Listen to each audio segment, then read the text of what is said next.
America's evolving plan to defeat Daesh. President Donald Trump talks strategy with a broad global coalition as special forces ramp up operations in Raqqa. But at what cost? Also on today's program, Australia's great debate. The government tries to slim down racial discrimination laws. Is it a win for free speech, or does it give racists the green light? And 1 year after the attacks in Brussels, as the city pauses to mourn, we ask what's changed in Belgium. I'm Miriam, and this is the Newsmakers.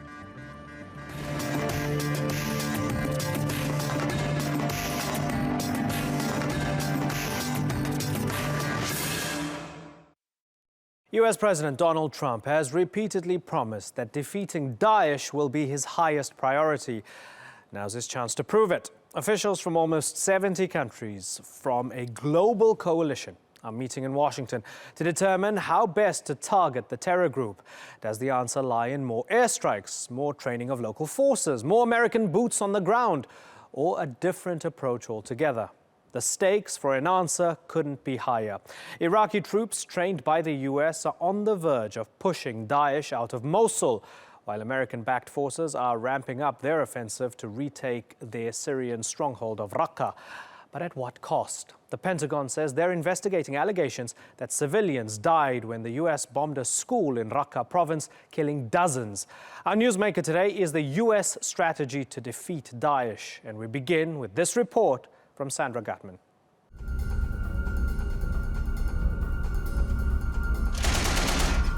We have to get rid of ISIS. We're going to get rid of ISIS. It will happen. It's happening right now. We will hunt down and destroy ISIS. America's strategy to defeat Daesh, or ISIS, is becoming clearer. Mosul will happen. That's where a weight of effort is right now. And then Raqqa, or the rest of Syria, ISIS's base in Syria, will follow that.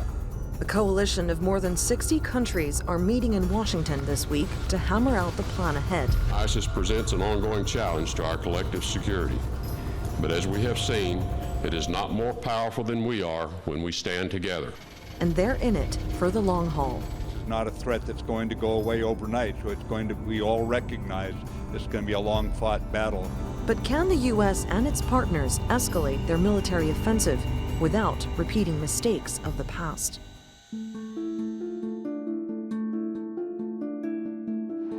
The U.S. has steadily moved away from mass ground wars that framed America as an invading power in Iraq and Afghanistan.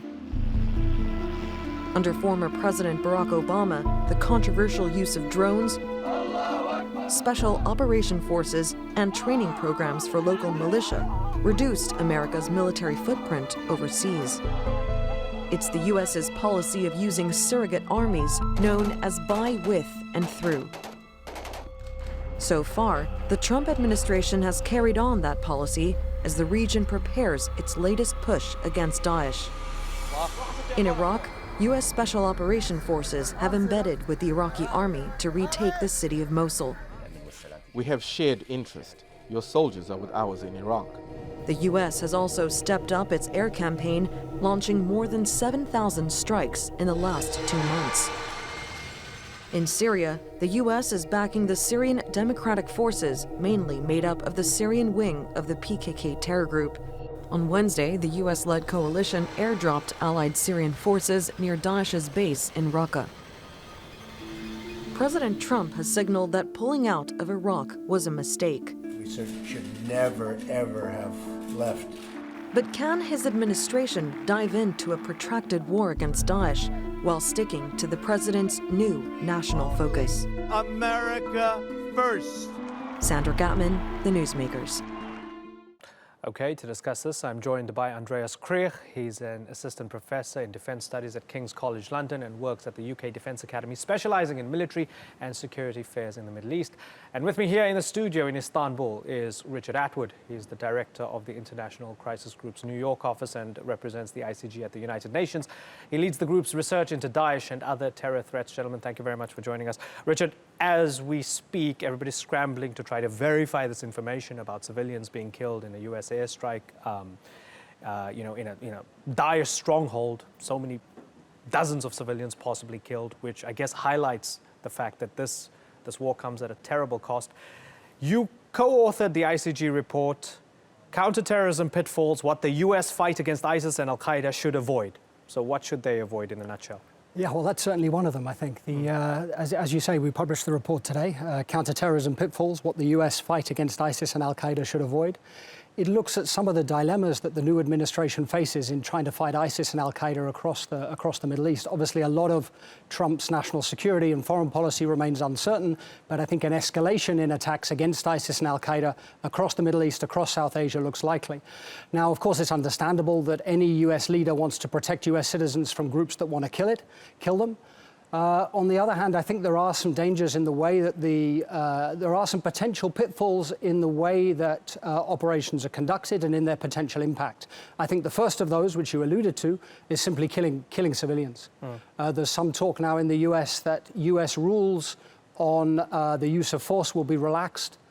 We think this would be a mistake. I think the key to defeating... Setting a higher ceiling to the civilian casualties. Well, I think if you... Right, yeah, exactly. If you loosen the rules of procedure, inevitably, I think there's a greater risk of civilian casualties. Now, the key to defeating both ISIS and Al-Qaeda is winning over the communities in which they're operating. And obviously, killing civilians doesn't do that. I think it tends to play into the hands of more radical groups, groups whose agendas are more explicitly anti-American.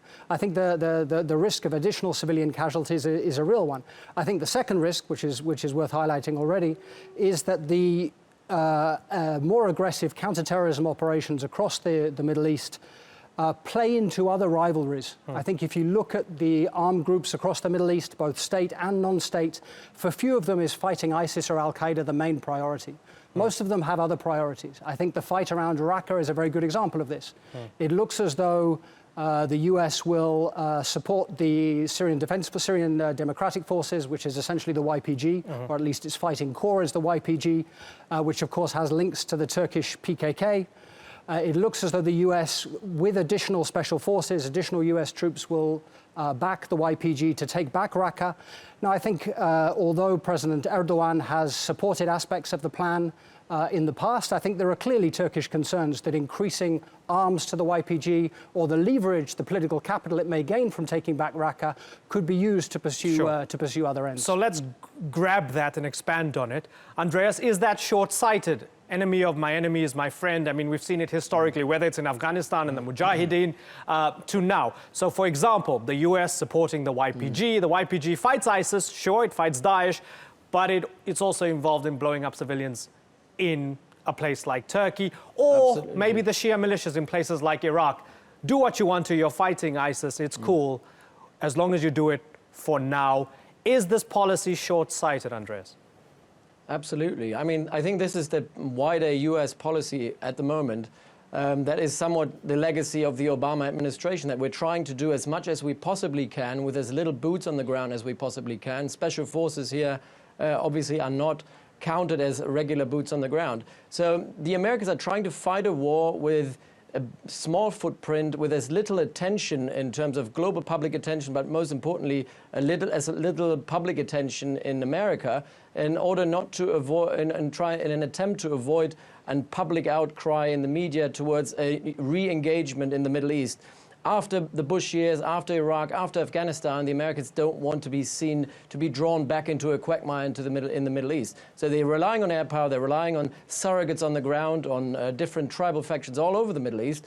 And as you rightly point out, this is a short-sighted it's a very short-sighted approach, because what happens is you do get drawn into the war at times, and you're losing control over what's actually happening on the ground. So it's very difficult to actually maintain a leverage over your surrogates, whether it's the YPG or Shia militias, who have their own agenda, and they will continue fighting for their own agenda. And how do you maintain that kind of leverage? It's almost impossible. But for the Americans, this is the future of warfare. We see that in Somalia, we see that in Northern Africa as well.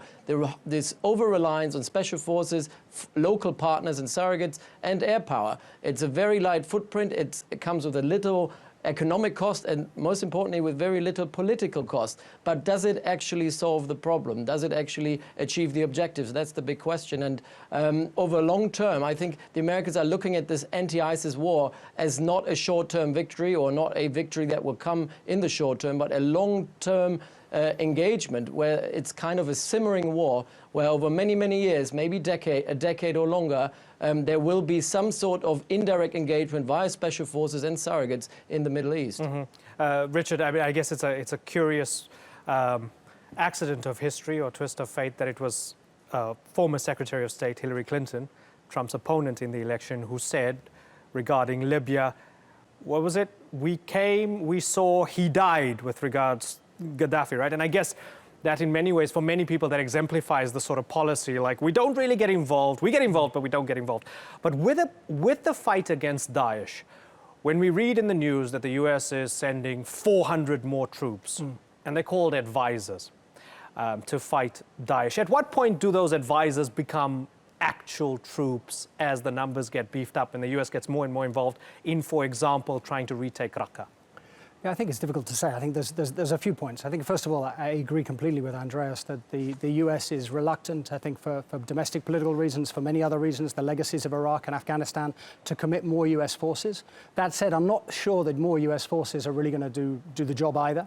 The US has deployed enormous numbers of forces in Iraq and Afghanistan, and in neither case have they managed to bring long-term stability to either country. If anything, they've often made things worse. So of course, the US now is working through proxies, and of course there's dangers in working through surrogates. Of course there are. Those surrogates will pursue other interests. They will look to leverage the counterterrorism operations, US counterterrorism support, for other interests. I think that's inherent to the way the operations are being conducted. That said, I don't think committing more US troops is the answer either.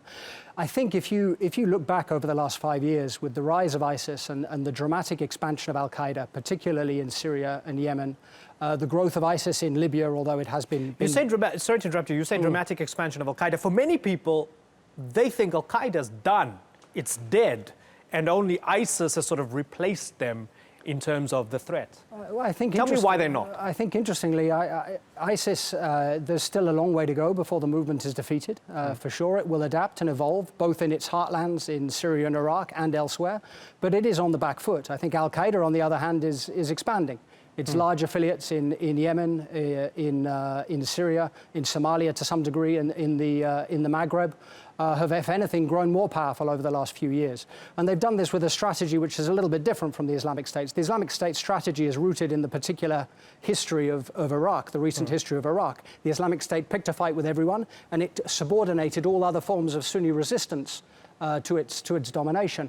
Al-Qaeda hasn't. It's played a longer game. It's embedded itself in local uprisings. It's allied itself to other armed groups, as you can see in around Idlib in Syria or in the south of Yemen. And it may be that which is much more of a sort of classic insurgency strategy, it may be that strategy of Al-Qaeda pays more dividends over time. But what I wanted to say is that both ISIS and Al-Qaeda have exploited new wars and new state collapses in the Arab world in particular. They've grown as things fell apart. They exploit disorder.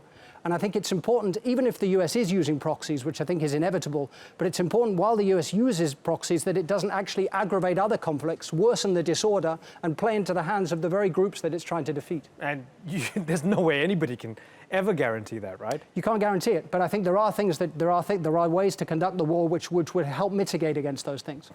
Andreas, at the moment, particularly when you look at a place like Syria, it seems as if all the players, all the belligerents are in agreement that Daesh is bad and Al-Qaeda is bad, or Nusra, or Jabhat Fatah Sham, whatever you want to call it. But on everything else, they disagree. From Assad to Russia to Iran, you name it. Is that sustainable? Is it a sustainable policy to have everybody on the same page, actively agreeing that they need to fight these terror groups, but disagreeing on everything else? It relates back to the fact that ISIS will not be easily defeated. Even if we declare victory, ISIS will not be defeated because it's an idea. You cannot militarily defeat an idea as long as the grievances still are on the ground. And I think the key problem here in Syria is that the root cause of that conflict is still there, whether it's Assad or the regime or Iranian and Russian engagement. So the key problem here is we really need to look at the root cause. What we're doing at the moment is we're looking at short-term solutions. Short-term, from a Western point of view, is getting rid of Al-Qaeda, the jihadist, ISIS, and everybody who is on that jihadist front. But we're not really looking at what is the root cause and how do we tackle it, because it's impossible to come to a consensus together with Iran and Russia and also Turkey, who are the different players and patrons behind the various groups on the ground. And then obviously we have the GCC countries who also disagree on what is and what is not a moderate group to support. And that continues to this day. Is Ahrar al-Sham a moderate group, or are they too much of a jihadist leaning? These kind of disagreements persist, obviously. And now when we return to finding political solutions, what we see is in Geneva is that for the most part, these patrons who have all their little surrogates on the ground playing for them are meeting without actually the surrogates being involved. And that obviously it doesn't work either, because there needs to be, in the end of the day, this is a Syrian war that has to be decided by Syrians for Syrians, and there should be Syrian groups who will decide what will happen on the ground, not foreign patrons. Unfortunately, this kind of surrogate war has brought us to a situation where neither the surrogates on their own nor the patrons on their own can make this decision. This kind of quagmire is, at the moment, I cannot see how this can be resolved very easily. So what we do is, let's try to fight ISIS, let's try to fight Al-Qaeda, but the root cause persists, which means, in the end of the day, this kind of war will go on and on and on until we actually tackle that root cause. Okay, gentlemen, what you guys have said, I guess, is compulsory viewing for policymakers, and I hope they read the International Crisis Group report on as the well, website. Richard. Yeah, I mean, good advice. It's a big mess. Hopefully next year, this time, we won't be having the same conversation. Andreas Krieg and Richard Atwell, thank you very much for joining us. On the International Day to End Racial Discrimination, the Australian government proposed legal changes that critics say will now make it easier to racially discriminate. The ruling Conservative Party is trying to scrap a section of the law that makes it illegal to offend someone based on their race. Supporters of the decision say the current legislation enforces a political correctness that threatens the foundations of the nation's liberal democracy. But many Australians who say they consistently experience racism argue any watering down of the law will lead to more vilification. So, is the government prioritizing free speech over protecting vulnerable people? Natalie Perhernan reports.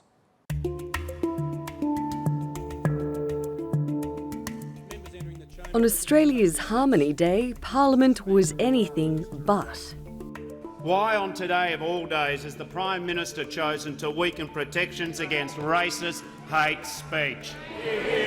The Prime Minister has the call. Thank the honourable member for his question, and today we are strengthening the Racial Discrimination Act. We are strengthening it because we are making it clear, and we are standing up for freedom of speech. Prime Minister Malcolm Turnbull is talking about proposed changes to Section 18C of the Racial Discrimination Act.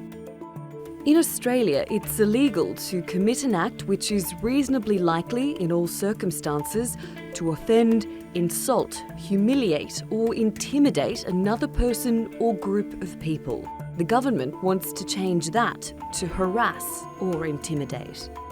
The benchmark to be applied to any complaints about racial vilification would be the standard of a reasonable member of the Australian community. But many Australians fear the changes could lead to more race hate. And they took to social media to share their experiences. At the age of 10, I was at a local pool as a group of white boys held my head underwater, laughing at me for being Asian. I've been called a gook, nip, ching chong, or any number of racist names thousands of times. When I was 6 years old, a white boy told me to go back to where I come from. I'm Aboriginal, not very bright, these racists. Recently being told that I smell surprisingly good, for someone of my background. Last month, coming out of local shops had trifecta. N-word, go back monkey. Bystanders were more shocked. We've made progress in combating racism, but it's vital that we maintain our efforts. We must continue to have laws in Australia that set a standard on racial discrimination. The government says the changes would strike a balance between protecting people and enabling free speech. But could they end up providing tacit approval for racism instead? Natalie Pohanen, The Newsmakers. Well, joining me now from Sydney is lawyer Miriam Sade. She was granted asylum in Australia as a refugee and now advocates against racism. Miriam, good to talk to you. Let me begin by quoting your Prime Minister to you, Mr. Turnbull. He says, quote, "We are strengthening the race hate laws. They are clearer and they clearly express the type of conduct that should be prohibited, not mere slights or the taking of offence or hurt feelings." Doesn't that sound reasonable to you? It does sound reasonable, but I would expect that our Prime Minister would actually be aware of the detail around this. And of course, the detail is that the federal court, so realistically in terms of how this law is actually interpreted, the federal court doesn't take the approach that it's just mere slights. In fact, they've specifically quoted that that's not the approach, because of course, arguably, that would mean anybody could bring action against under these provisions. There is a reasonable test approach that has been applied by the federal court in terms of how they interpret Section 18C. And I think the most confusing factor has been that our layperson's interpretation of what Section 18C means is not the legal interpretation of Section 18C. The average person seems to apply a dictionary definition to what offence seems to mean. However, Section 18C, as it's interpreted by the courts and how it's actually played out in the courts, is very different in that the interpretation they're taking, there is actually a higher threshold. And, the exact wording is profound, and it's got to have a profound and serious effect. So in actual reality and in actual application, what the Prime Minister is suggesting and is indicating is not actually how it's panned out in the courts. Now, they've kept the word harassed in there. So it seems as if what they're trying to say is, okay, if somebody is being blatantly racist and harassing you, they're still going to get in trouble. However, they're sharpening up the language to ensure that there aren't frivolous claims and false claims, because false claims have been used as weapons against other people. Call somebody a racist, mess up their career or life or whatever without evidence. Don't you want to kind of cut them some slack a little bit here to see that they're trying to sharpen up the language to ensure that they can achieve both? Look, I can understand the intention. However, the term harass, and again, they haven't given us too much clarity, but the term harass has a repetitive nature to it. So only certain types of conduct would be covered under that. That's part of the issue. The other thing is, if you're looking to tighten the language, then why would you not perhaps change it to vilify or degrade, or words that I think would be, much more relevant in this context. And as for this being a case where someone could easily be offended and then bring action and cause all sorts of issues, the reality is that there's processes in place which can actually help avoid that happening. Now, one of the most cited cases in this regard, and those who sort of are preaching that Section 18C should be repealed, keep referencing this Queensland University of Technology case. And of course, the recommendations that have been made by the government, so not everything that the government's proposed, on Harmony Day are things that I entirely disagree with. One of the proposals was actually making procedural changes at the Australian Human Rights Commission to ensure that they actually have the power to reject frivolous claims right from the outset, early on in the process, instead of letting it drag on. So I suspect that would actually help resolve some of the procedural issues.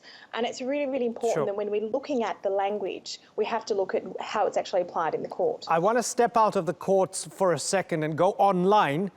That freedom of speech hashtag. So as part of the pushback, people were tweeting their experiences of racism, of insult, of harassment. Many, as they were sort of growing up, a lot of, minorities particularly.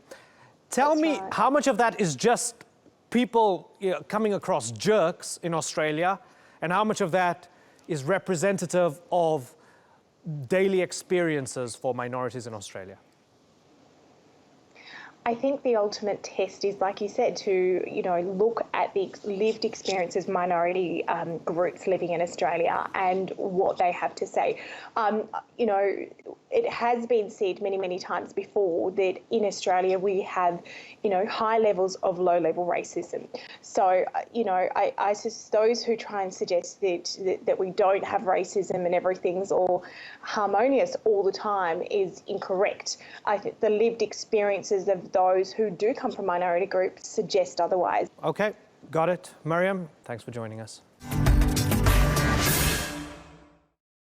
March 22nd marks 1 year since Brussels' worst terror attacks in its history. 32 people were killed and more than 300 injured. And a lot has changed in the country since then. Take a look.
That's all for this edition of the Newsmakers with me, Imran Garda.